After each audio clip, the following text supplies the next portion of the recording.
ഡൽഹിയിൽ വീണ്ടും വലിയ രാഷ്ട്രീയ പോരാട്ടം. രാജ്യത്തെ വിദ്യാർത്ഥികളുടെ ഭാവി വെച്ചുള്ള കളികൾക്കെതിരെ സമരം ചെയ്ത പാർലമെന്റിലെ പ്രതിപക്ഷ നേതാവ് രാഹുൽ ഗാന്ധിയെയും മറ്റു മുതിർന്ന നേതാക്കളെയും ഡൽഹി പോലീസ് തെരുവിൽ നിന്നും കസ്റ്റഡിയിൽ എടുക്കുന്നു. എന്താണ് യഥാർത്ഥത്തിൽ ഡൽഹിയിൽ സംഭവിച്ചത്? എന്തുകൊണ്ടാണ് രാജ്യത്തിന്റെ തലസ്ഥാനത്ത് ഇത്രയും വലിയ പ്രതിഷേധം ഉയർന്നുവരുന്നത്? നമുക്ക് കാര്യങ്ങൾ കൃത്യമായി പരിശോധിക്കാം. കഴിഞ്ഞ കുറച്ചു ദിവസങ്ങളായി രാജ്യത്ത് വലിയ രീതിയിലുള്ള പരീക്ഷാ പേപ്പർ ചോർച്ചയും ക്രമക്കേടുകളും വാർത്തകളിൽ നിറഞ്ഞു നിൽക്കുകയാണ്. ഇതിനെതിരെ ജന്തർ മന്ദറിൽ വിദ്യാർത്ഥികൾ നടത്തിയ ശക്തമായ സമരത്തിന് നേരെ പോലീസ് വലിയ രീതിയിൽ ബലപ്രയോഗവും ലാത്തിച്ചാർജും നടത്തി. പരിക്കേറ്റ വിദ്യാർത്ഥികളെ ആശുപത്രിയിൽ പോയി കണ്ടതിന് ശേഷമാണ് രാഹുൽ ഗാന്ധിയും പ്രിയങ്ക ഗാന്ധിയും ഉൾപ്പെടെയുള്ള കോൺഗ്രസ് നേതാക്കൾ വിദ്യാർത്ഥികൾക്ക് നീതി വേണമെന്ന ആവശ്യവുമായി രംഗത്തിറങ്ങിയത്.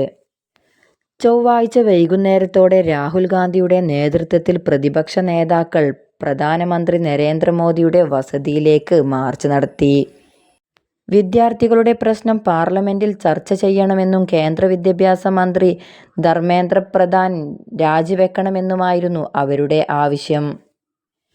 എന്നാൽ നേതാക്കളെ പോലീസ് ബലപ്രയോഗം ചെയ്ത് നീക്കം ചെയ്യാൻ തുടങ്ങി.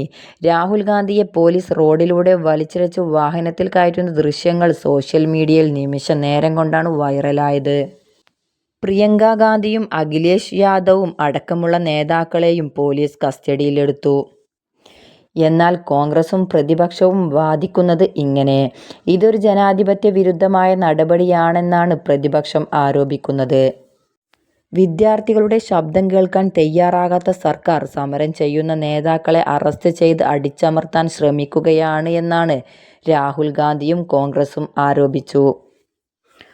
അതേസമയം വിഷയത്തിൽ പാർലമെന്റിൽ ചർച്ചയ്ക്ക് തയ്യാറാണെന്ന് കേന്ദ്ര സർക്കാർ അറിയിച്ചു.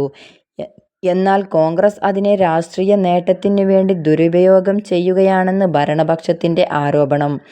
അതോടൊപ്പം സുരക്ഷാ മേഖലയായ പ്രധാനമന്ത്രിയുടെ വസതിക്ക് മുന്നിൽ അനുമതിയില്ലാതെ സമരം ചെയ്തത് കൊണ്ടാണ് പോലീസിന് നടപടിയെടുക്കേണ്ടി വന്നത് എന്നും കേന്ദ്രമന്ത്രിമാർ വ്യക്തമാക്കി.